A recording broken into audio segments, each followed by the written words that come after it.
In a few different ways, and for a few different reasons, Babel by R.F. Kuang is a masterpiece. This is a 540-page epic, a piece of historical fiction, dark academia, and urban fantasy. I want to say it juggles all of those three things, but I don't think juggles is the right word. It is a cocktail of those things. A beautiful, delicious piece of artistry. It's a book that a lot of people love, and a lot of people seem to dislike as well. And in this particular case, I can't really sympathize with the people who dislike it. From where I'm standing, this is a masterpiece of fiction. So let's talk about why. First off, a tiny little bit of background. I read R.F. Kuang's debut fantasy novel, The Poppy War, and I thought it was alright.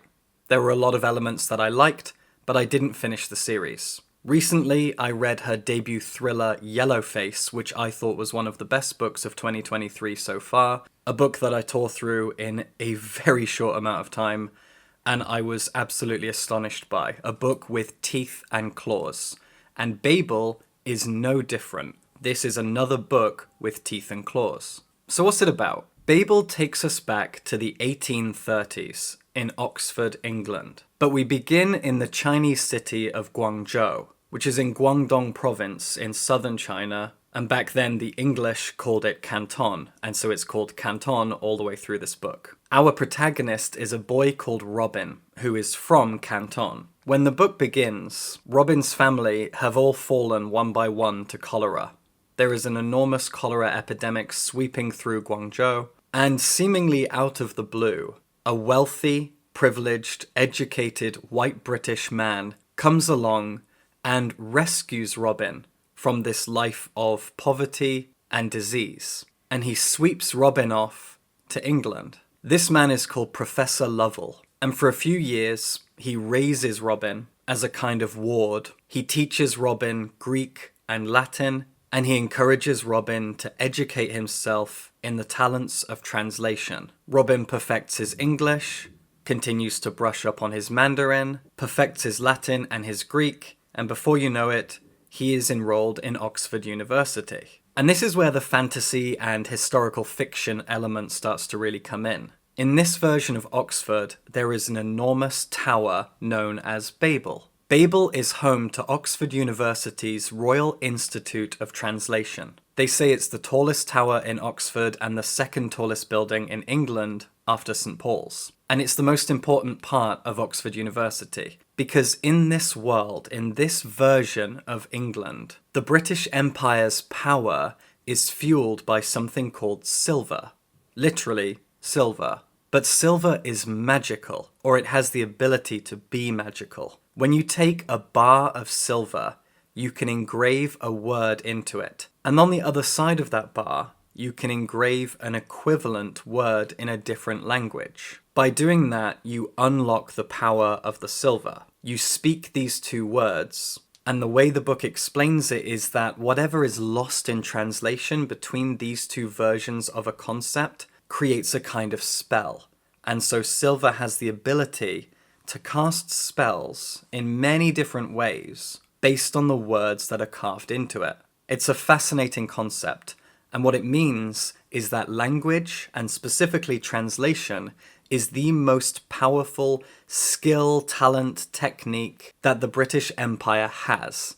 And so translators are very powerful tools for the British Empire. Robin has been taken in by a rich and powerful servant of the Empire to study at Babel in Oxford, to become a translator, to work on silver, and continue to feed and grow the British Empire's strengths. At its heart, this is an anti-imperialist novel, because Robin does not feel good about the role of Babel, the role of translation in this world. And kind of lucky for him, very, very early in his studies at Oxford, he is approached and recruited by an anti-colonialist radical group called Hermes. Hermes work in secret from the shadows to do their best to disrupt the British Empire from the inside. A member of their group called Griffin approaches Robin, and he asks Robin to do very, very dangerous, illegal, traitorous things in order to disrupt the flow of power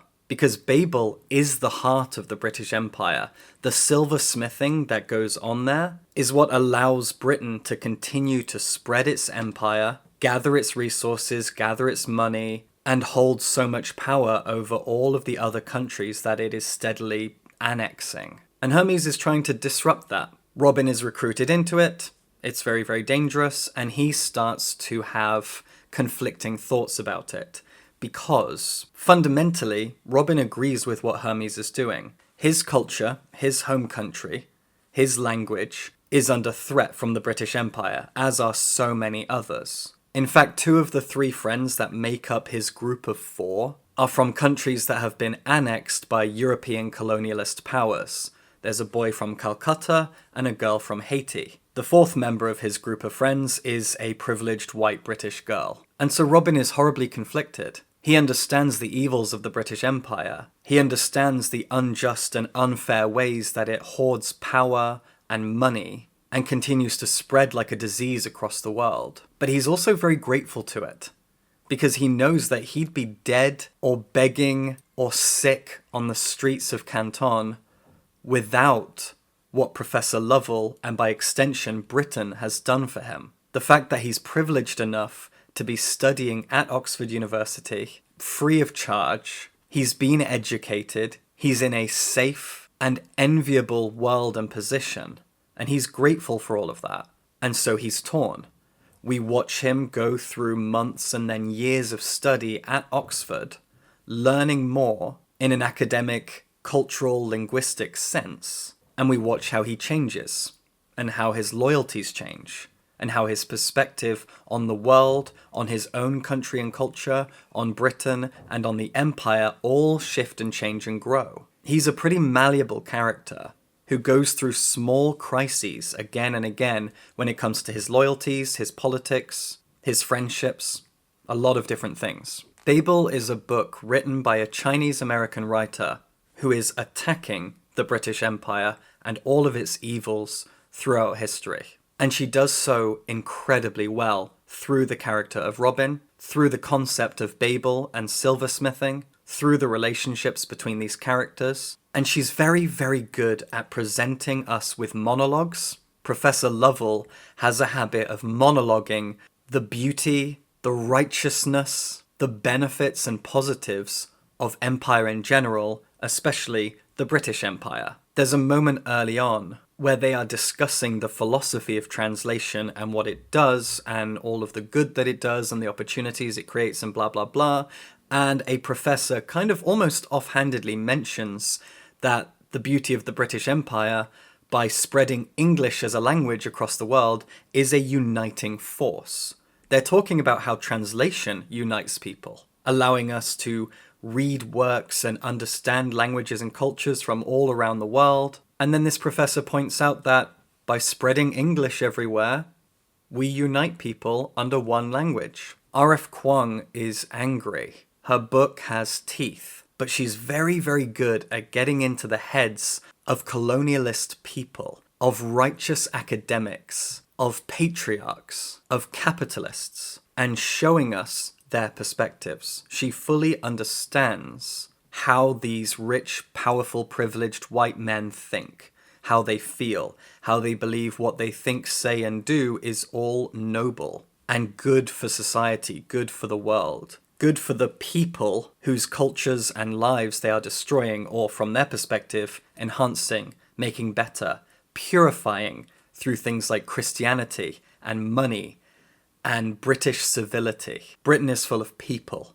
China, India, Africa, these places are full of barbarians. Again and again and again, Robin as a character is presented with these narratives, with this rhetoric, and he has to reconcile that with his own cultural understanding, with his background, with who he is and what he is. It's fascinating, it is alluring, it is powerful. Few books, fiction or non-fiction, have as much power when it comes to anti-imperialism as Babel. And that's kind of the beauty of fiction over non-fiction, is the way that it encourages empathy. You empathize and sympathize with Robin and the other characters in this.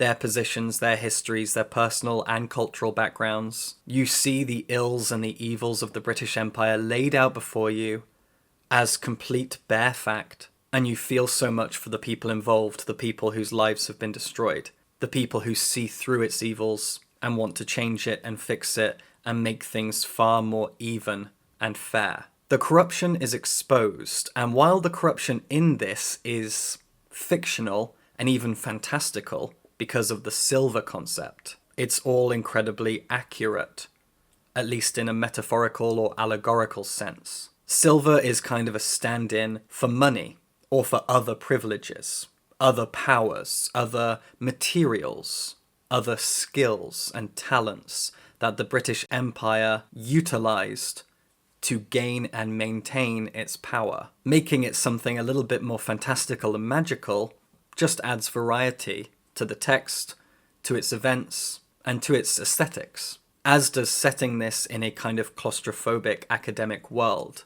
This is true dark academia because it shows the darkness of academia, the ways in which institutions like Oxford and Cambridge serve power. Universities and colleges churn out people who will inevitably serve power, either by joining the government or by joining big businesses and corporations, or maybe even joining the church. Especially throughout history, institutions like Oxford and Cambridge only serve to prop up the empire, prop up capitalism, prop up corrupt governments. That's what they do. That's why conservative politicians go to Oxford and Cambridge. This is a book that makes you angry at these institutions, even as someone who values education and art more than anything else in the world. I understand what Kuang is saying here, and I truly empathize with it. It's a fascinating thing to explore, because fascistic and totalitarian regimes always come for the academics first. Universities, professors, people with degrees, and on a smaller scale, schools. All of these things are destroyed or controlled or changed to fit the narratives and the desires of a regime. Therefore, we should always respect education and its freedoms. However, Kuang is also asking us, pretty conversely, to look at the corruption within large institutions like Oxford and Cambridge, and how the people that they churn out are weapons for empires, governments, and capitalists. You can understand the importance and the values of educational freedoms, while also looking at the corruption that can be created or supported by institutions like Oxford and Cambridge. Brilliant. Absolutely brilliant. There's so much to wrestle with in your own mind, in your conscience, in your personal philosophies and ethics when reading Babel. If you happen to be a British or European person who hasn't really thought much about empire and its impact on the world, Babel will encourage you to. I'm not one of those people.